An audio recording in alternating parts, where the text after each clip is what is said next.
கூப்பிட்டாலும், நெட்வொர்க் மார்க்கெட்டிங்னு கூப்பிட்டாலும், multi level மார்க்கெட்டிங்னு கூப்பிட்டாலும், இல்ல எப்படி கூப்பிட்டாலும் கான்செப்ட் ஒண்ணுதான். இதெல்லாம் ஒரு விஷயம்னு நீங்க அதுல போட்டு ஓகே முக்கியமான மேட்டருக்கு வருவோம். அதாவது ட்ரெடிஷனல் மார்க்கெட்டிங்கும் ரெஃபரல் மார்க்கெட்டிங்கும் என்ன வித்தியாசம் அப்படின்னு கேட்டீங்கன்னா, இப்போ நல்லா கேட்டுக்கோங்க. ட்ரெடிஷனல் மார்க்கெட்டிங்ல ஒரு பொருள் ₹1 தயாராகுதுன்னா அது கஸ்டமர் கிட்ட வரும்போது ₹5 வருது. காரணம் நடுவுல விளம்பரம், டிஸ்ட்ரிபியூட்டர், ஹோல்சேலர், ரீட்டைலர் எல்லாம் இருக்காங்க. சோ கஸ்டமர் கைக்கு வரும்போது ₹5 வருது. ரெஃபரல் மார்க்கெட்டிங்ல அதே ₹1 பொருள் ₹5 தான் கொடுக்கறாங்க. ₹2 எல்லாம் கொடுக்க முடியாது, கொடுக்கவும் மாட்டாங்க. அதே ₹5 தான்.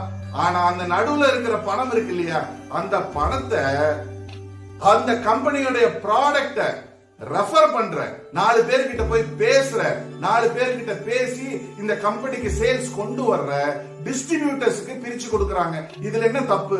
இப்ப நீங்க சேனல் வச்சிருக்கீங்களே தம்பி, உங்க சேனல் என்ன எப்படி ப்ரமோட் ஆகுது? ஷேர் ஆகுது. உங்க சேனலை பாக்குறவங்க 4 பேருக்கு ஷேர் பண்றாங்க. அந்த ஷேரிங்க்கு பேரும் ரெஃபரல் தான்.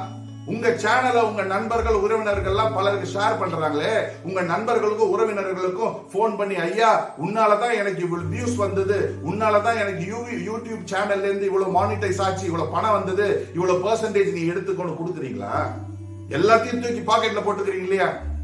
ஆனா ரெஃபரல் மார்க்கெட்டிங் கம்பெனிங்க விளம்பரத்துக்கும், டிஸ்ட்ரிபியூட்டருக்கும், ஹோல்சேலருக்கும், ரீட்டைலருக்கும் கொடுக்காம அவங்களுடைய கம்பெனி ப்ராடக்ட்ஸ் 4 பேர்கிட்ட போய் சொல்றதுனால, அந்த 4 சேல்ஸ் வர்றதுனால இந்த நடுவுல கொடுக்கிற பணத்தை எல்லாம் டிஸ்ட்ரிபியூட்டருக்கு கொடுக்கறாங்க. இதுல என்னங்க தப்பு? இதுல என்ன குழப்பம்? எனக்கு ஒண்ணுமே புரியல. நல்லது செய்யறவங்களை ஏங்க எப்பவும் தப்பா நினைக்கிறீங்க?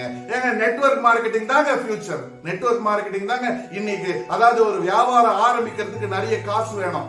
காசு இல்லாம ஒரு வியாபாரத்தை ஆரம்பிக்கிறதுக்கு திறமையும் உழைப்பையுமே மனசுல வச்சுக்கிட்டு வாழ்க்கையில ஜெயிக்கணும்னு நினைக்கிறவங்களுக்கு, பணம் இல்லாம பணம் இருக்கிறவங்களுக்கு 1000 வழிகள் இருக்குங்க. நான் பணம் இருக்கிறவங்களை பத்தி பேசல. பணமே கையில இல்ல, வெறும் 5000, 10,000, 20,000 தான் இருக்கு. ஆனா அவங்களுக்கு பெரிய பெரிய கனவுகள் இருக்கு. அந்த கனவுகளை நிறைவேற்றிக்கணும்னா நெட்வொர்க் மார்க்கெட்டிங் இண்டஸ்ட்ரியால மட்டும்தான் முடியும். இன்னைக்கு ரெஃபரல் இல்லைன்னா எதுவுமே கிடையாதுங்க. ஒரு சினிமா படம் ஓடுதுன்னா எப்படி ஓடுது? ஒரு சூர்யாவோட படம் ரிலீஸ் ஆகுது, அந்த சூர்யாவோட படம் விளம்பரத்தினால ஓடுதுன்னு நினைக்கிறீங்களா? நெவர். 10 பேர் போய் பாக்குறாங்க, அந்த 10 பேர் பார்த்து வெளியே அந்த படம் நல்லா இருக்கு போய் பாருங்கன்னு சொல்றாங்க. அந்த 10 100 ஆகுது, 100 1000 ஆகுது. அனுப்புறது யாரு? நீங்களும் நானும். சம்பாதிக்கிறது யாரு? பிலிம் ப்ரொடியூசரும், தியேட்டர் ஓனரும், நடிகர்களும். அவங்க நம்மளுக்கு போன் பண்ணி ஒரு நன்றி கூட சொல்றது இல்ல. ஃப்ரீயா நம்ம ரெஃபரல் பண்ணிட்டு இருக்கோம். அதே நம்ம இங்க ரெஃபர் பண்ணும்போது கமிஷன் கொடுக்கறாங்க. ஏங்க நீங்க தப்பா பேசுறீங்க? தப்பா பேசாதீங்க. நீங்க புரிஞ்சுக்கோங்க, நான் நெட்வொர்க்கர் கிடையாது. ஆனா நெட்வொர்க்கிங்க பத்தி இன் அண்ட் அவுட் எனக்கு தெரியும். நெட்வொர்க்கை பத்தி நான் ஃபியூச்சரை எப்படி இருக்கும்னு நான் ஸ்டடி பண்ணிக்கிட்டு இருக்கேன். நான் PhD பண்ணிட்டு இருக்கேன். சீக்கிரம் நெட்வொர்க் மார்க்கெட்டிங்ல டாக்டரேட் வாங்குவேன். அப்புறம் நான் உங்ககிட்ட பேசுறேன். நன்றி, வணக்கம்.